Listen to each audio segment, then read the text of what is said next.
The Great Sphinx of Giza. Thousands of years ago, the ancient Egyptians created one of the most impressive monuments on Earth. They carved a massive monolith sculpture, in the shape of a lion's body and a human head. This monumental statue, known to the world as the Great Sphinx of Giza, and it is believed to have been built more than 4,500 years ago. Mainstream Egyptologists claim that the Great Sphinx was carved around 2500 BC, during the 4th dynasty reign of King Khafra. Because the age of the Sphinx dates back to the reign of King Khafra.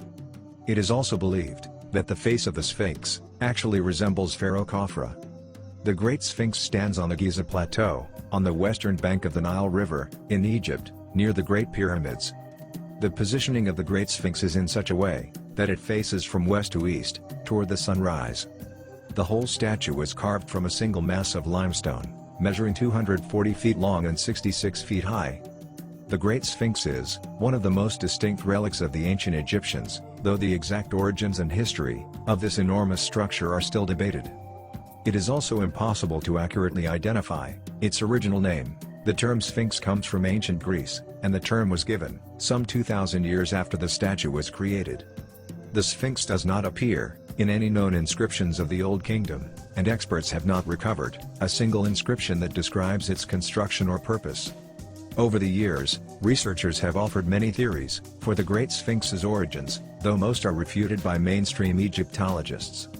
However, some experts contend that the Great Sphinx is far older than is widely believed, based on the various patterns of erosion of the statue. Researchers also discovered that the Sphinx's body and head were massively out of proportion. They believe the statue may originally have had the face of a lion, and the face being remodeled later to take a more human form. It is believed that in the past, the Great Sphinx was painted with bright colors. Residues of red pigment are still visible on areas of the Sphinx's face, and traces of yellow and blue pigment have been found elsewhere on the Sphinx. The Sphinx has a tail, and the tail is curled up behind it. When it was first constructed, the tail would have been much more apparent, but erosion over several millennia has lessened its appearance. The Sphinx had a beard. However, experts believe that the beard may not have been originally there, and that it was added to the monument later. The remnants of the Sphinx's beard are located in the British Museum, in London. The Sphinx is unique, not only because of its massive shape, but because of its precise alignment. This ancient statue bears a distinctive astronomical alignment that is visible during the equinoxes, when the sun sets on the shoulder of the statue. This alignment between the sun and the Sphinx happens only twice a year, during the spring in March, and the fall equinox in September. During the equinox, the day and the night are equal in length. The Sphinx is also accurately positioned for the summer solstice in June, when the sun sets between the pyramids of pharaohs Khufu and Khafra.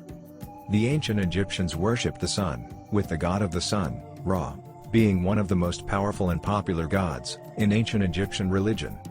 So it is believed that the ancient Egyptians who carved the statue arranged this phenomenon on purpose. One explanation claims that the Sphinx is the earthly representation of the constellation of Leo, which has a lion's body. Also, the theory claims there is a correlation between the position of the three Great Pyramids and the three stars comprising the belt in the constellation of Orion.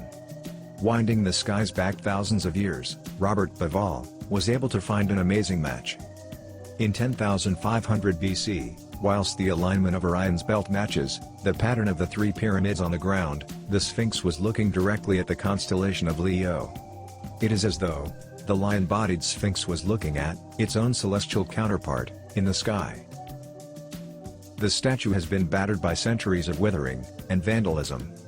The Great Sphinx and its surrounding enclosure walls appear to have been exposed to severe water erosion over a long period of time, in addition to the erosion caused by wind and sand.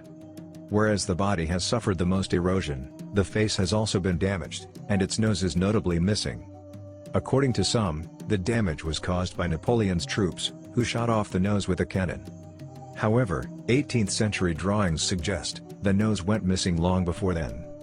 Another theory states that a Sufi Muslim leader destroyed the nose out of anger when he saw a sect of people practicing idolatry.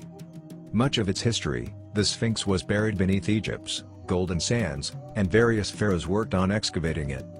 One among the most recent excavation done to restore the Sphinx was done in the 1920s. By that time, the front paws of the Sphinx were nearly covered by sand. There is a long history of speculation about a hidden chamber under the left paw of the Sphinx. Theories arose that the chamber contained the records of the earlier civilizations that existed on this planet. But Egyptologists are not very impressed with these ideas and have come up with good arguments to dismiss them.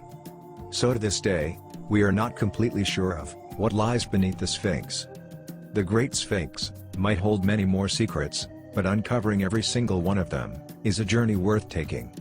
Scholars remain in disagreement over who had the Sphinx carved and when it was created, but all agree that the Great Sphinx is an impressive piece of work, which for centuries was the largest sculpture in the world.